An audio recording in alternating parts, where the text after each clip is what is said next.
because I was able to affect change for good. No. She wasn't thinking that going into middle school. She'll see her chin come out and she's gritting her teeth because something in there is bothering her. That's a good catch. Something's not right about all that stuff. Just stuff she's made up. I mean, but stuff she's probably chat GPT'd. Think about the way she's talking. Nobody talks like that. They don't.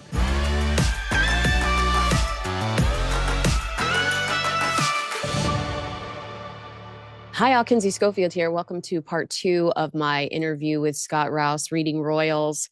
We're back in the game. Scott and we got so tickled and we had so much fun taking on this Meghan Markle Bloomberg interview that my friends, my editors were like, girl, this is a 2-parter. We're not going to do this marathon. Okay.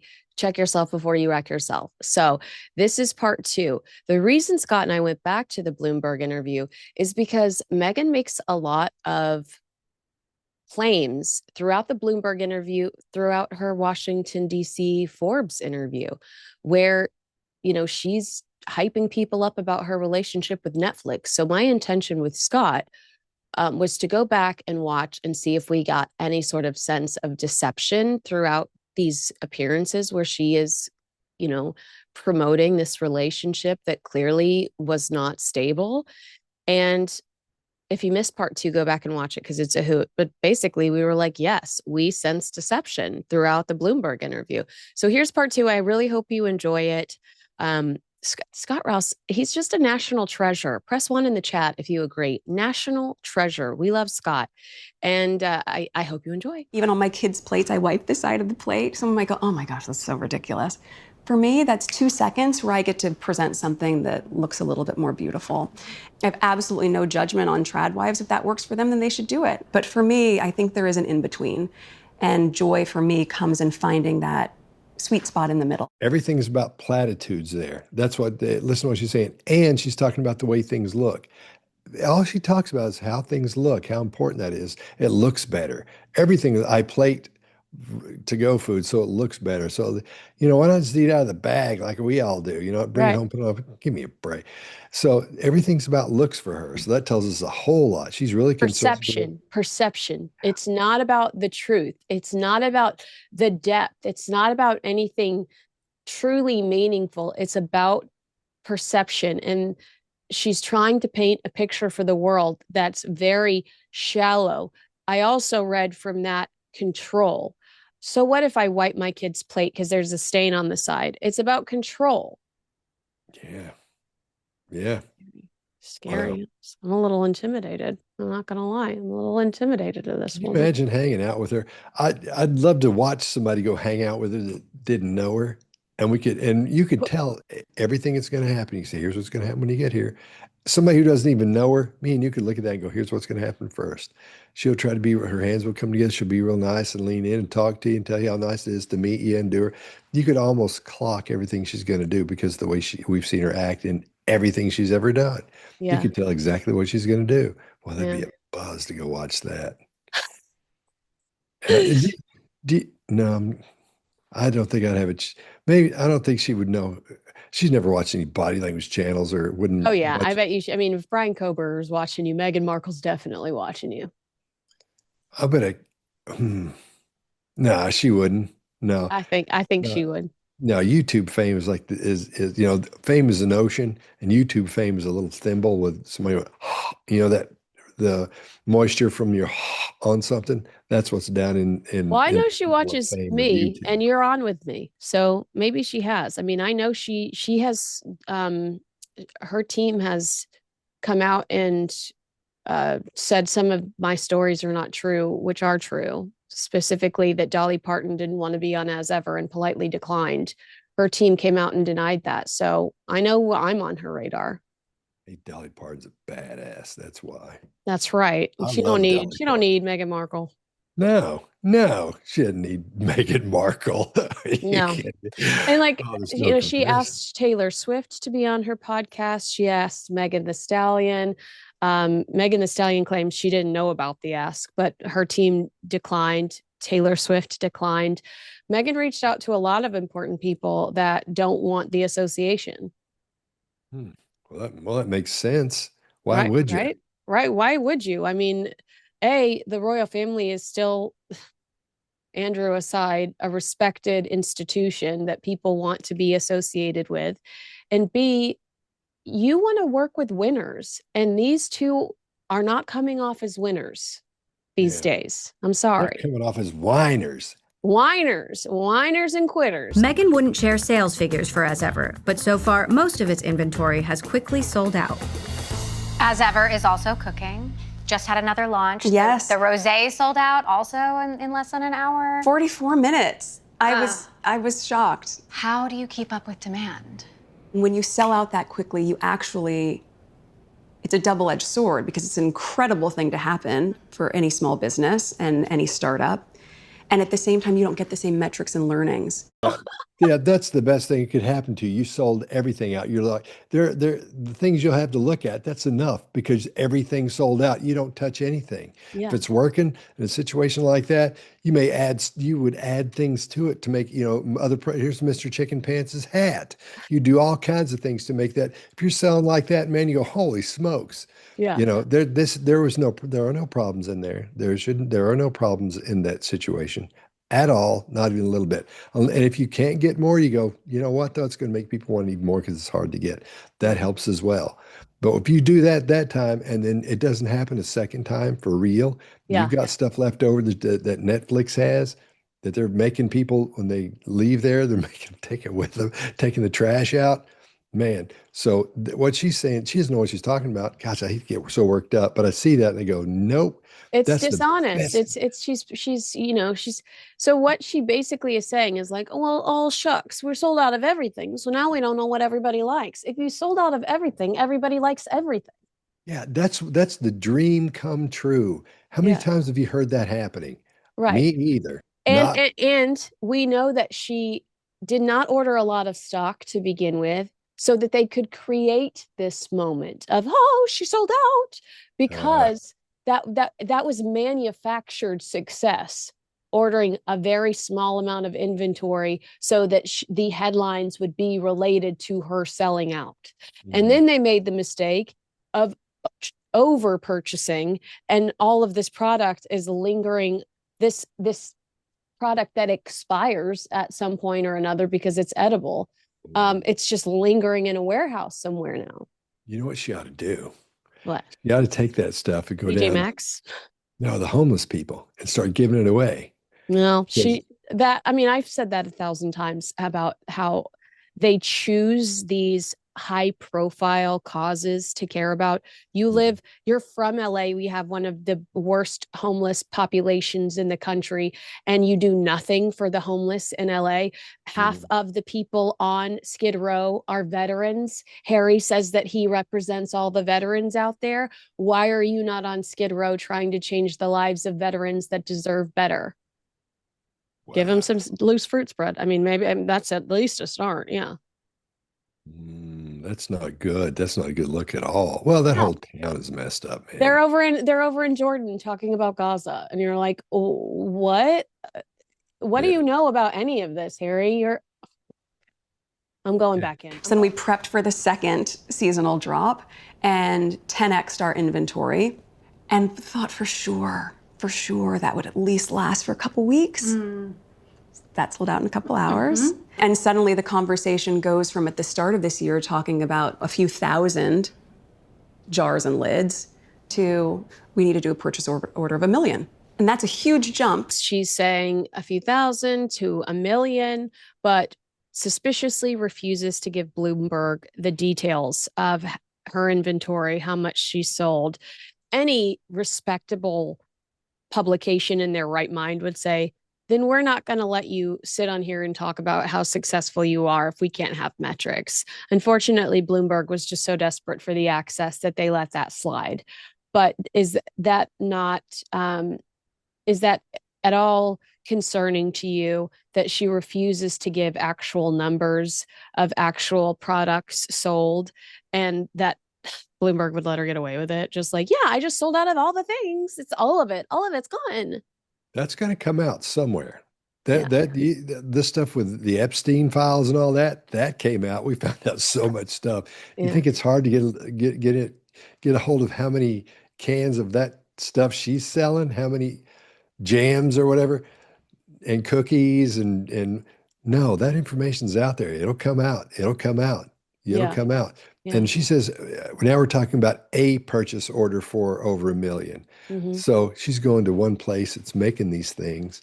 This doesn't sound right. It sounds like there's somebody over there going, all right, we need to get it. Somebody sticking it together. Some, what do you call it? Where you drop shipping is what Yeah, it yeah, yeah. sounds like. Yes, yeah. So I think you're right. I think something you're doesn't say. She said she doesn't know what she's talking about when she said a purchase order for.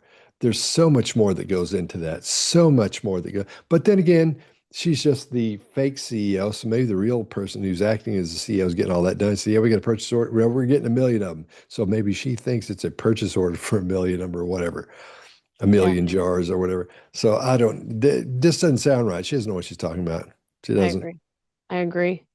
I agree with you. What's that process like? Oh, goodness.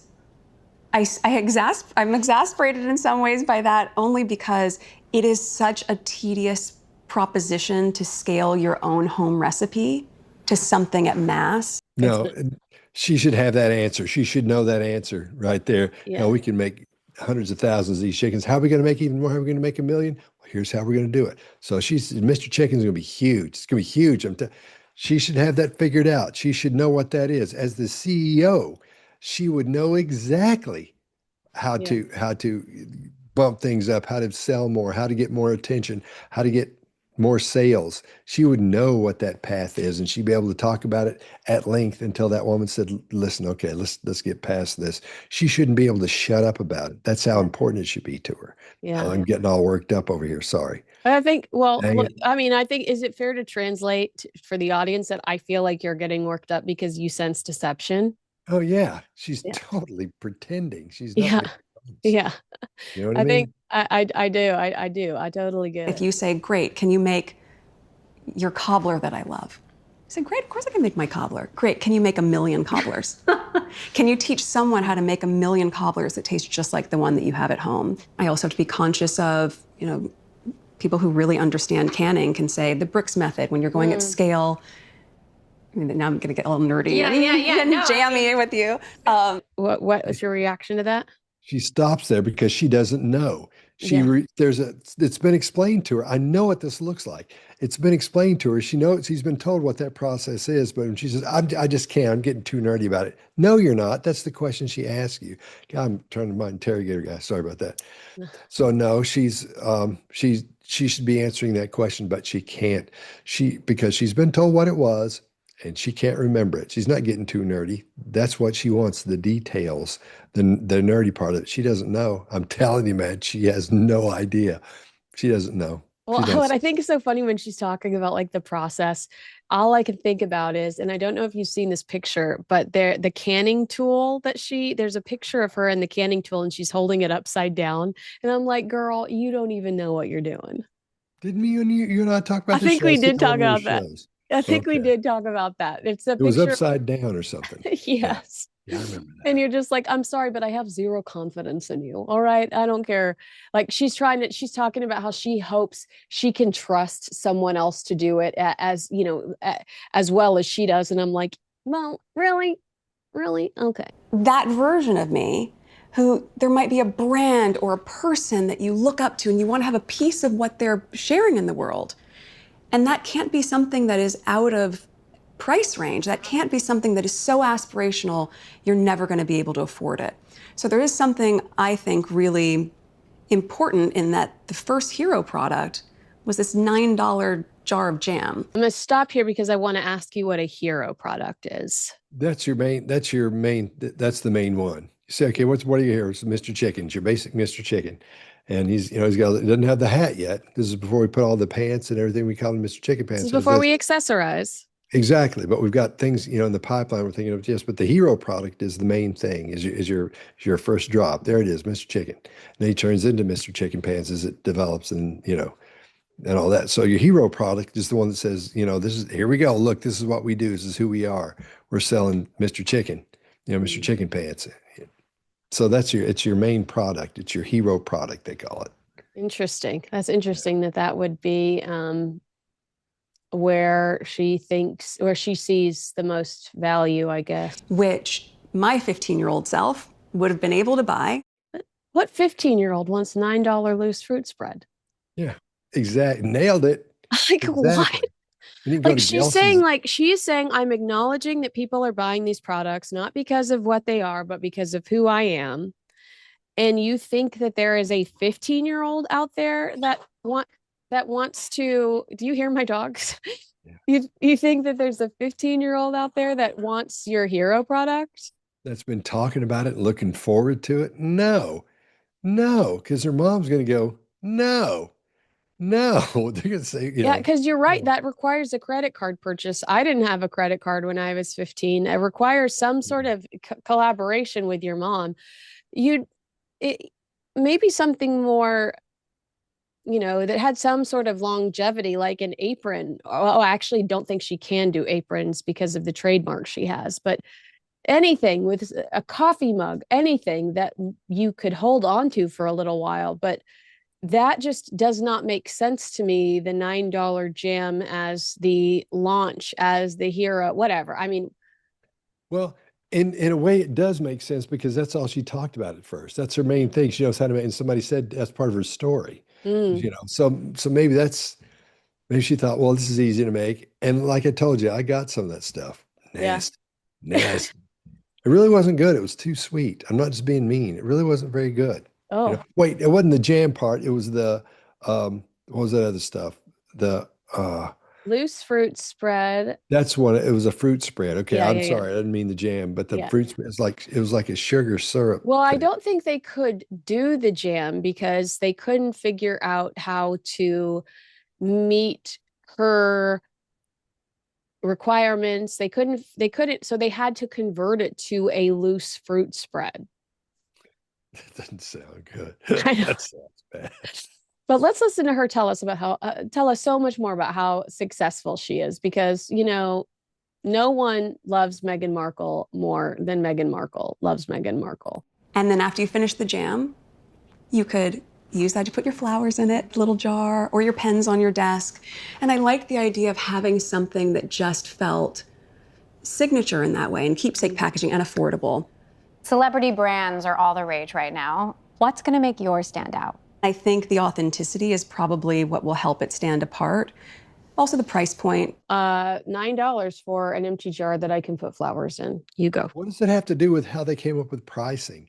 She still hasn't answered that question yet. It's a huge chap and redirect, and this woman bought it. She went right down the path and started following her away from that thing. Then she brings it back and says something about the $9. And plus you can do all these things with it. That has nothing to do with why you pricing it that way.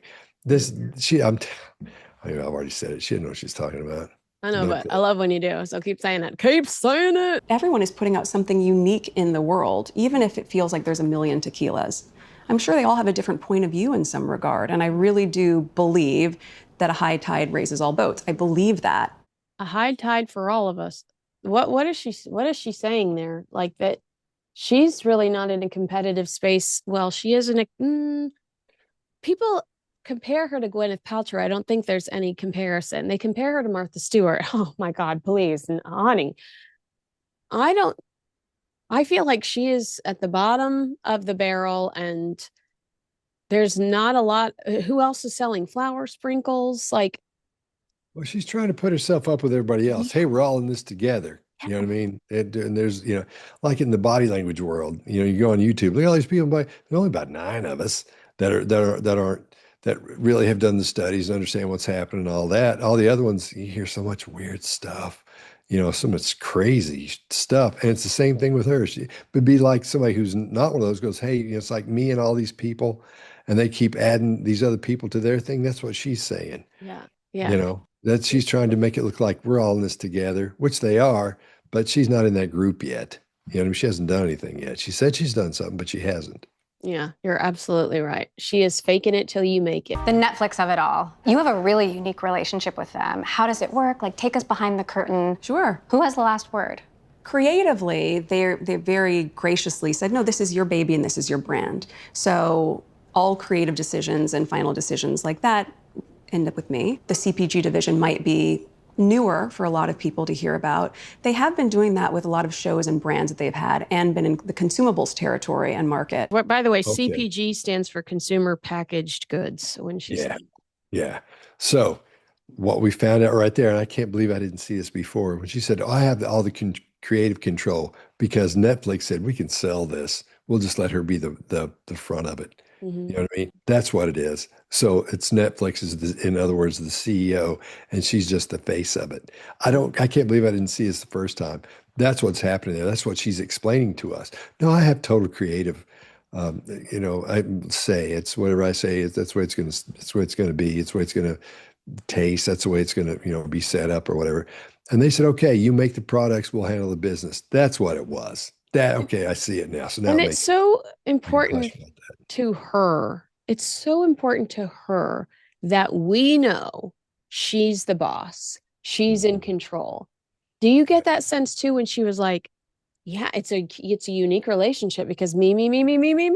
Yeah, that's all she has is the product part. Now, keep in mind, she's not even doing that. She's just ordering it. But it has Like, failed so miserably that do we really believe that Netflix was behind the business side, or do we think Netflix just threw a couple $1,000, like a significant amount of money for her to get this going? Because I suspect that Netflix would know what they were doing by now. And I can't justify this failure if Netflix truly has a hand in it. And to me, this is a failure.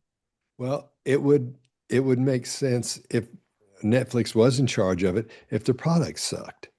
And I can tell you, except for those cookies, the things that I tried, I like the cookies. They weren't bad, but they weren't $14 worth there wasn't $14 box of cookies. That's not what it's not worth that. I still have one of the boxes, the empty box. That's not $14 worth of cookies right there. I'm telling you. Yeah. You Yeah. know? That's what I was thinking, because the pivot and the control of the narrative that they're trying to take when it comes to the story that Netflix has cut ties with them is that Meghan has just decided to go global. First of all, Netflix is global. Mhm. So what a great partner to go global with. Netflix is global. But you know as well as I do, the different countries are going to have different rules when it comes to food that goes in and out of their country coming from the United States of America. And it's hard to go global when you have a crap product. Well, even if you're the company in charge is global, these things go away in a conversation. Businesses like that. So how we doing with as ever? Well, here's what's happening. This, and this thing. Okay, it's not working. No, not very well. Okay. That'll be it for that. And then it goes away. Yeah. That's it. There's no big, oh, we've been talking and thing. A lot of times, that's what happens in record business as well with record deals when they used to do those, with your situation. But same thing in business. It's just a little conversation between just a very few people. And the next thing you know, your thing is over. It goes away. There's people that will handle that and know how to do it. So it works well and smoothly, I just think that is another one of their, so when she lost Archetypes, she said, I'm moving over to Lemonada. I'm going to bring back Archetypes. We're going to, Archetype season 2 coming soon. This is just what she does. She says, wait for it. And then it doesn't happen. She talks about going global in this interview. I just don't think you can go global when you have a mediocre product and a mediocre brand and a mediocre reputation. Yeah, I agree with you. I agree Thank with you. you. Well, thanks.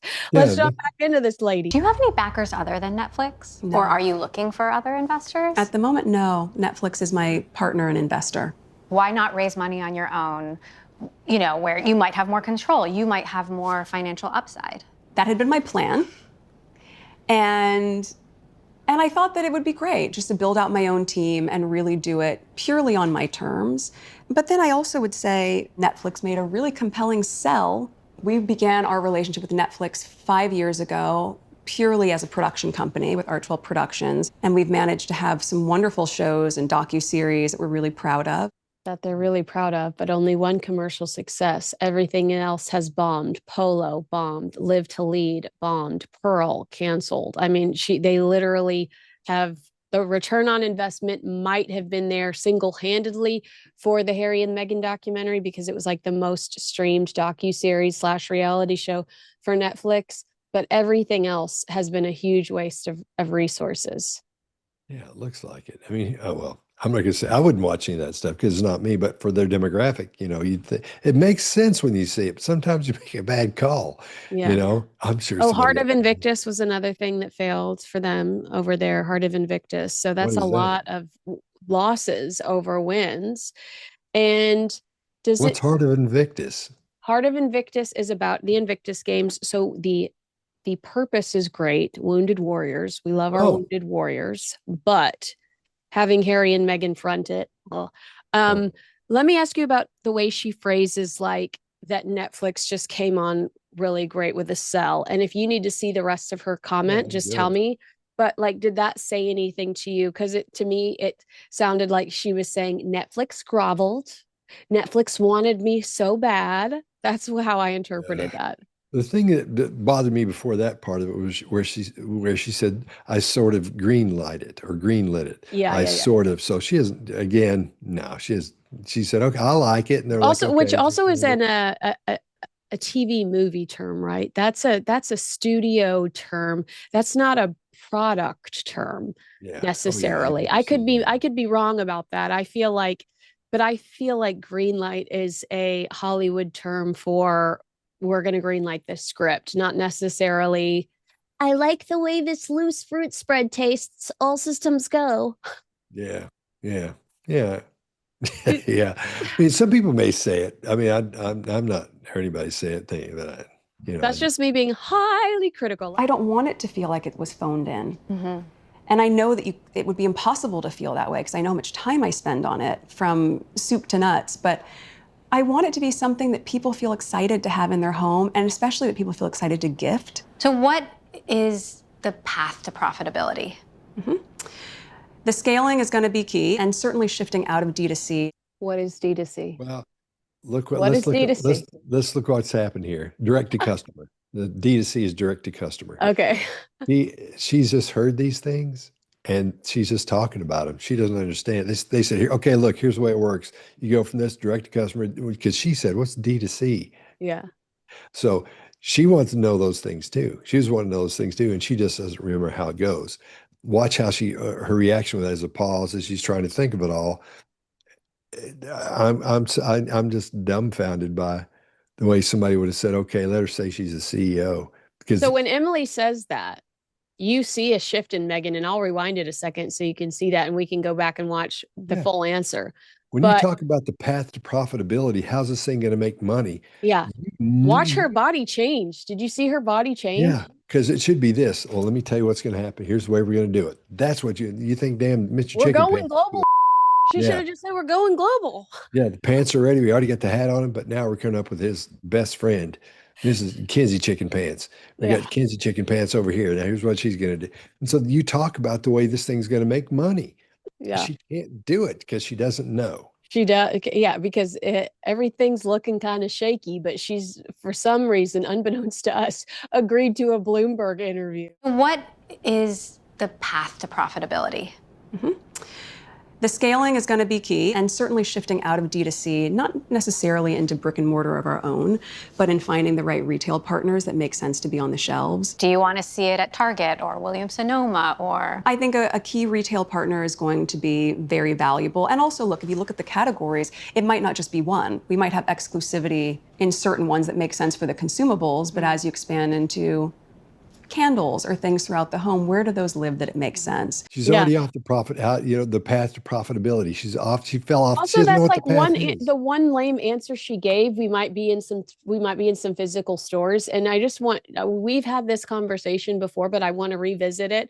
She's in Soho House, which again, like we talk about how they need to be so careful about who they associate with. I'm in LA. Every time I turn on the 9 o'clock news here, they're talking about this new incident at Soho House where a manager is accused of assault. So it's like you need to be so careful about who you align your brand with. Soho House is one of the places locally where you can find her products, as well as Godmother's. Those aren't big name stores. She's trying, I think, there's two things happening. I think she's trying to be boutique and chic, but I also think that if you align with the Target or if you align with the Williams Sonoma, to your point, your numbers get out, your metrics get out. Someone at Target's going to say, we can't sell this stuff to save our lives. Someone at Williams Sonoma might leave a spreadsheet open that says, we've got way too much Meghan Markle inventory. I think she's safer by going to her close personal friends at Soho House and Godmother's and dropping off a bunch of crap product than if she were to partner with a huge entity. But I also don't think the huge entities are necessarily interested in her, Scott. I wouldn't think so either. I mean, maybe one of those places like, where's the place? Because I always have to take Amber there all the time, and I wait in the car. Home No, Goods. Yeah, we do that too. But what's the other one? The one that TJ Maxx. nailed it. Yeah, man. Yeah. And so I have to wait in the car, and me and the guys that are in the other cars, we talk, because you'll sit there, hey, what's going on, man? Hey, what's that? You see the game? Yeah, exactly. Yeah. So we sit there and talk. How long you been here? 20 minutes. Oh, dude. So you talk back and forth. But anyway, in TJ Maxx, that's where you could do it. Yeah. But if you go into Target or Walmart, anywhere, they're going to say, well, there's a place and I think it's Arkansas where the Walmart thing is, where you have to go and you sit down and you talk to them. And they say, well, what do your numbers look like? You have to show them everything. So if Yeah. she goes to Target, they're going to want to know how many she sells or has sold up to that point. They're going to know it all. So you nailed it. They want to know everything before they take on, a million of anything and put it in their stores. Right. They have a situation where they say, okay, well, if these don't sell, you have to buy them back. Oof. Yeah. Yeah, that happens. Walmart does that all the time. So, But I also think that that's kind of a lazy answer. Like, how do you expect to scale? I'm just going to throw these things in some physical properties. That's not a real answer. Am I wrong that that's not a great answer? no, that's not a path to profitability. That's the Yeah. path to selling some. You can Yeah. sell some. It's like one thing that Whole Foods is good for. They let you put your product in Whole Foods if you're an new entrepreneur. And say if you came up with some kind of new fizzy drink or something else, as long as it's safe, as long as it's been, you can prove that everything's fine with it, they'll let you put it in a store. So you say, we're in Whole Foods. So they're cool about that. Yeah. So you can do that. They wouldn't even let her do that, I don't think, because they would talk to her and go, what are you talking about? Why don't you do tons of these? And Whole Foods wouldn't take that because it's nasty. But for Target, they'd want to know specifics. They'd want to know specific. Anybody else would want to know, you're right, Yeah. specifics. Yeah. That's interesting. She is she is something else. But social media is a great barometer for this for me, because putting out a video of myself 9 months pregnant was a really big choice, but I also wanted people to see themselves in my story and our story. If I do ever incubate, please know that I won't be gyrating in public places. I want you to see me in my story. Can I get out? Exit. Where's the escape? Where's the escape route? That's too bad. That's tough, man. And I want to play. When I go outside, it's like, come on, man, you're an adult. Don't be saying that. Yeah, you're 44 years old, almost 45. Like, what? Yeah. I don't know. Just her whole thing about coming back to social media as if the world waited with bated breath is just so infuriating to me. Like, first of all, we talk about this every once in a while, but there was just a real lack of self-awareness there, because on the same day she relaunched her social media, Harry's godmother's stepson died in the New Orleans terror attack.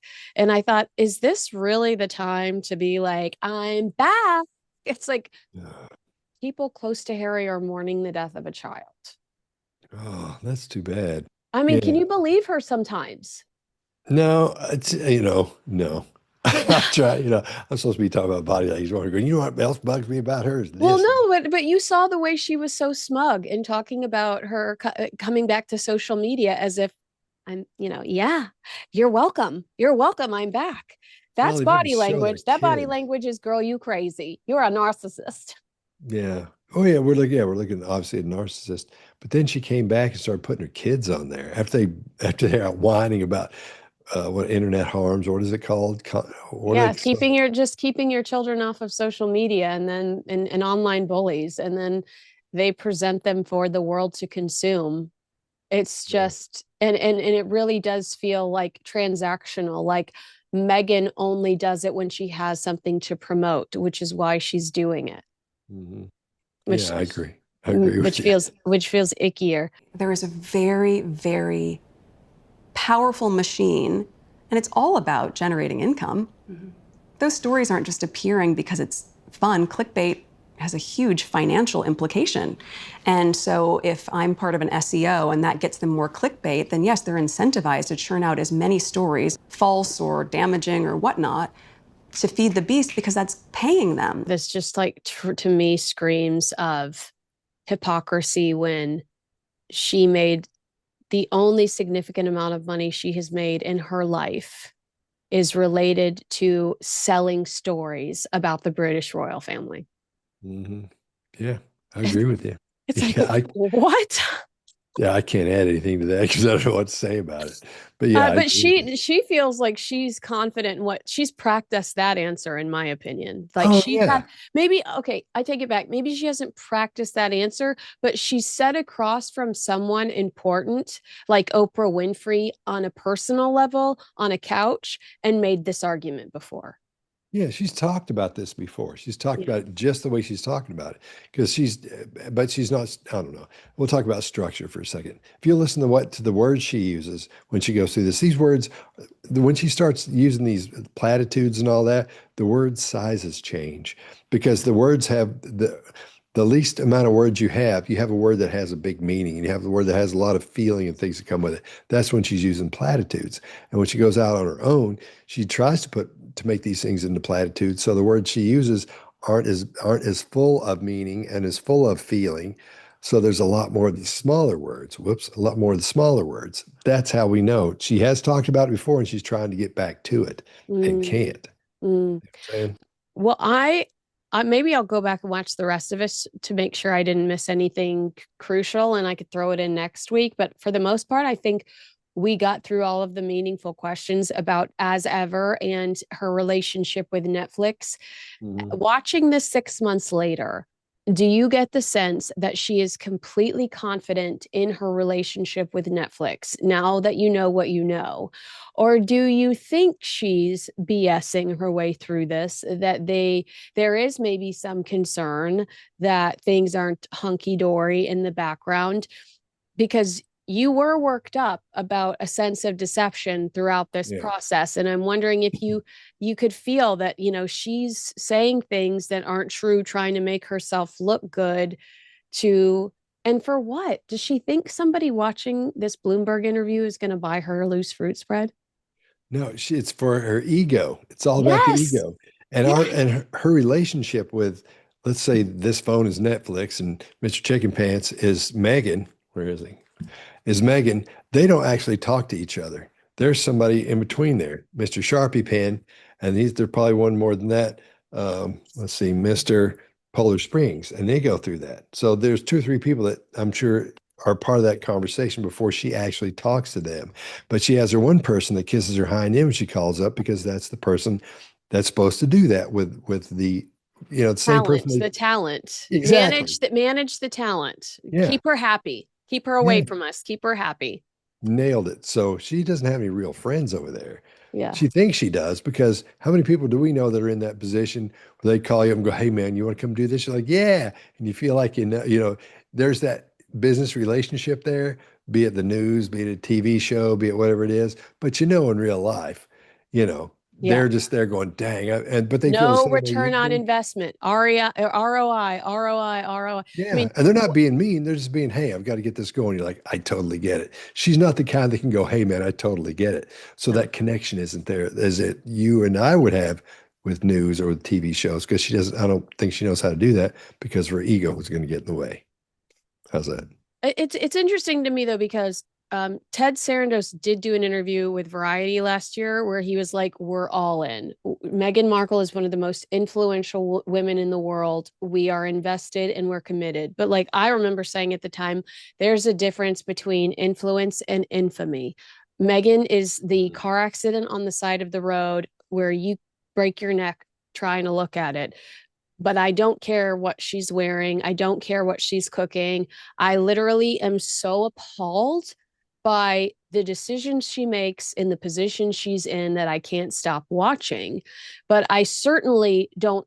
I'm so offended by the decisions she makes that I wouldn't consider her influential. I would do the opposite of everything she does. So it was interesting to see Netflix go out on that limb, make statements like that publicly, and kind of know internally that like he has to be full of it. And now to see everything come full circle, you're like, oh, my intuition was right. He was full of it. Why would he put himself out there like that? But Netflix is such a huge entity. They are winning all the time that one fail is nothing to them. Mm-mm. No, she means nothing. No, that is just like, it's nothing for them. Right. You're right. Yeah. So yeah, I do think that this has been incredibly helpful to go back and watch this interview because we picked up a lot of stuff we didn't pick up the first time around. Yeah. Yeah. I agree with you. Yeah. Again, the part that I was talking about earlier, there's so many little things you miss because when you go through, you go, oh my God, look at this. And you talk about that and then something totally scoots by. Yeah. You know? So even the videos that I did, like I was telling you before, I missed 2 or 3 things that we've talked about in here. So I guess I did I miss your answer? I think I sent you off on in another direction by accidentally asking you too many questions. Do you think she was fully confident in her relationship with Netflix and in her success with Netflix when she gave this interview? I think so. I think she knew there were problems. I think she's like, as you always get that, well, here's where you've got to reach this. You've got a milestone you've got to reach to make things go further. A lot of times they may have said that. Maybe she hasn't reached her milestone yet. Maybe she knows it's not going to work and she's getting nervous about it. Yeah. So I think there's confidence there, but I think maybe at the same time she's worried like anybody else would be worried in a business situation like that, not from the business perspective, but from her ego perspective, because it has to work. And she doesn't see it having to work from selling a lot of stuff. She sees it having to work to make her look good. Does that make sense? It does. It totally makes sense. Well, I'm sorry, but I had fun with you today on this episode of Reading Royals. I'm sorry we had to revisit this interview, but I've laughed so much. I had a ton of fun. And like I said, I'll go back and make sure I didn't miss any crucial quotes. And if so, we'll throw them in next week's episode of Reading Royals. We hopefully will have a couple of different bites for you and not so much long form, although this was a blast. And please go, Scott is linked underneath me, Scott Rouse. He's linked underneath this video on YouTube. Please go subscribe to Scott and the Behavior Panel, Scott Rouse on YouTube. And we'll see you again next week. But we hope you enjoyed this very animated conversation today. Yeah, sorry about all the whining. Are you kidding? And we were on one today. We had so much fun. Agree with us, disagree with us. Let us know in the comments below. Make sure you like, subscribe, and share this video with a friend. And we can't wait to see you again next week. Thanks for watching, everyone.